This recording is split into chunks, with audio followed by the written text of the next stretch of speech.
The breath is a magical thing. And it's so simple, but we forget to breathe. In fact, I heard the other day that there's an app that reminds us to breathe.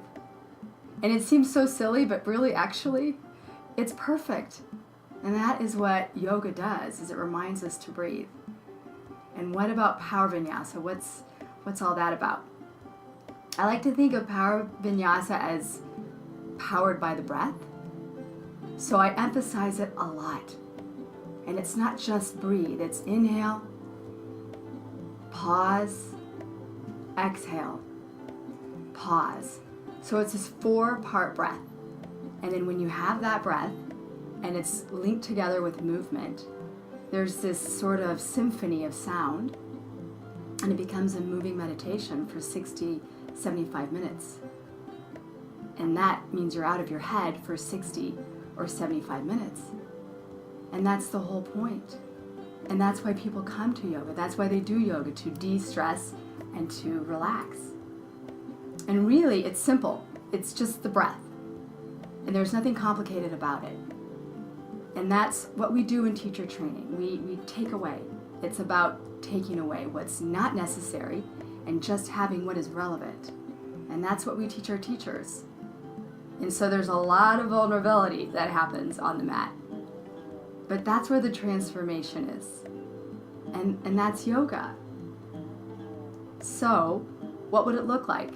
We'll be doing a lot of working together in small groups. And there's a lot of practicing so that even though it seems so simple, this idea of taking away, we have added so much to our life that we don't realize how much is needed to be taken away.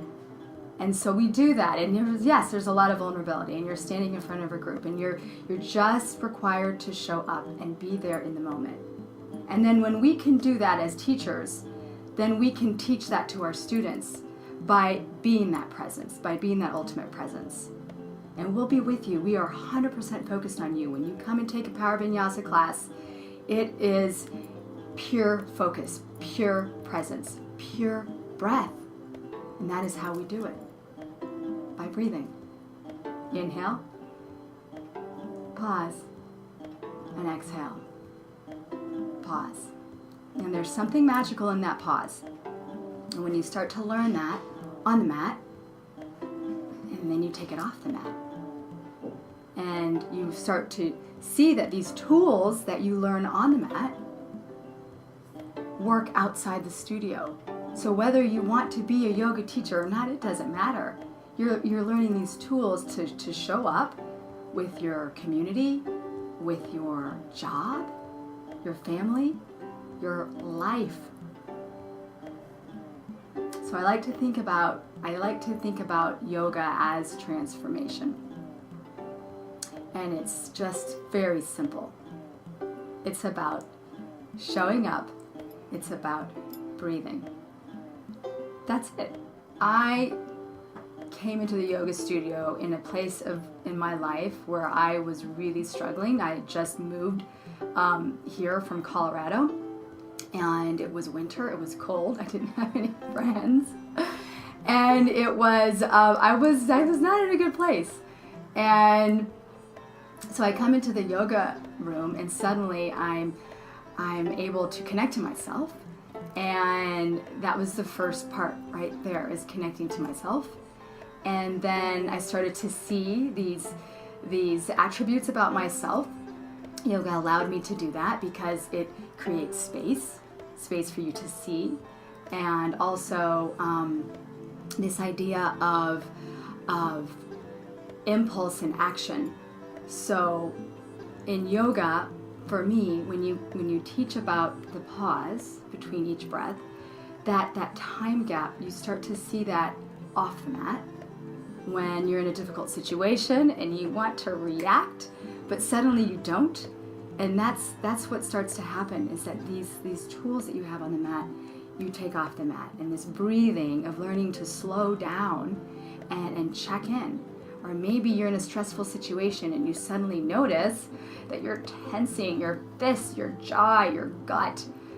So you start to realize these. You start to feel it, because yoga helps you tune into your body. And And for me, that was the biggest transformation, because I started to be able to really ask myself what was happening, a little self-inquiry, if you will. So yoga is self-inquiry. Once you slow down, you can start to see yourself.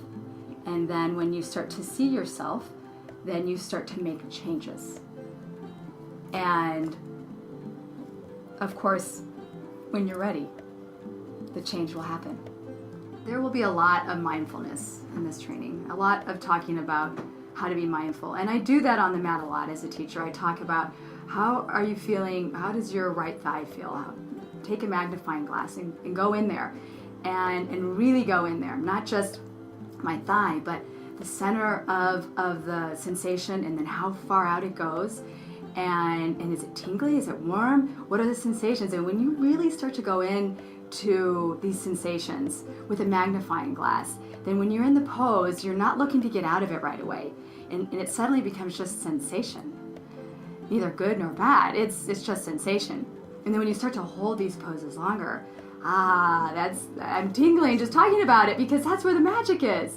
And so when you can hold a pose that's challenging and feel what's happening, you do that off the mat. You're in a difficult situation, in a difficult conversation, and you're able to just feel what's happening in your body. And then you start to tune into that. And then we just treat our bodies better. You know, instead of going for that gallon of ice cream, because after we eat it, right? I love ice cream. We say, oh, wow, maybe just a cup would have been better. It would have felt better. You start to notice there's this real strong connection you get to yourself. It starts with yourself, and then it goes to others.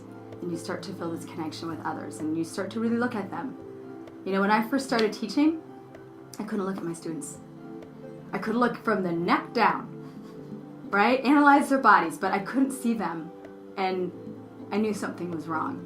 That if I couldn't look at my students, and with the towels, I couldn't even put them on their faces. I put them on their hands. I couldn't get that close, too intimate. But in teacher training, we get rid of all of that. We learn how to see each other, how to show up and be seen as well. That's huge. A lot of us are afraid to be seen. And you'll see that. And then it just, you know, we start to take away. And it's just you shining through this light. It's a lighthouse, you know, shining right out your eyes. It's a beautiful thing. And again, it doesn't mean you have to be a teacher. You can bring this presence to everything. It's so amazing. So I love my job. I love coming to work every day. And we work with you. So we want this to be a successful program. We want to set you up for success. So however we do it, however we work with you, we'll make sure that you succeed. Just show up.